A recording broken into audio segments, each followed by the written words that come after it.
Sa bawat scoop ng sorbetes na bumubuhay sa kulturang Pilipino, naroon ang kwento ng sakripisyo at pamilyang patuloy na nagpapatakbo sa Mang Tomas.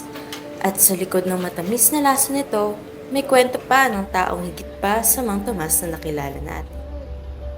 Kasi nga, dati naman ang umpisa na ng tatay ko. Diyan na kami nag-umpisa. Yan na tagal na noon, mga siguro 19 na, mga 19, nasa 1940s pa, mga ganun. Nag-aaral pa siya.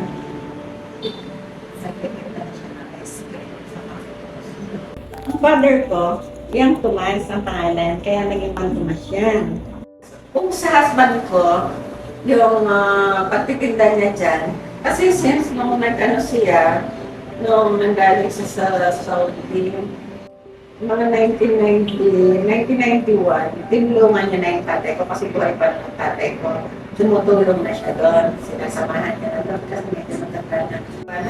Hanggang as of today, yung husband ko, nandyan pa rin siya.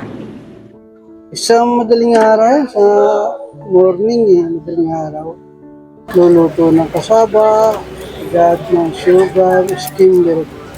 Tapos pag na lulutuin yan, sa mainit, tapos sunod sa mainit. Tapos nilipat dito nalalagyan ng asin at kilo sa pot.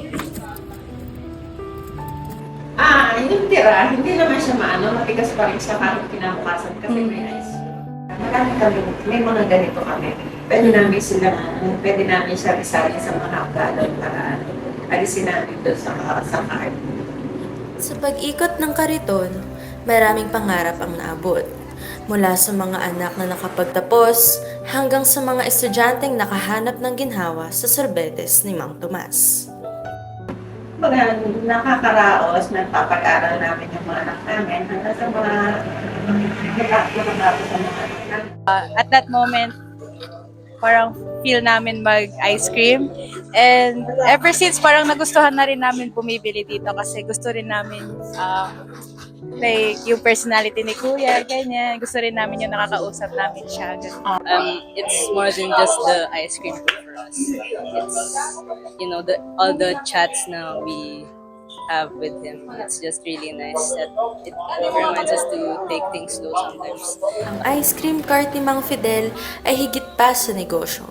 Paalala ito sa pamilyang nagpapatuloy ng tradisyon. Hanggang may nangangarap, patuloy ang kwento ng Mang Tomas Sorbetes.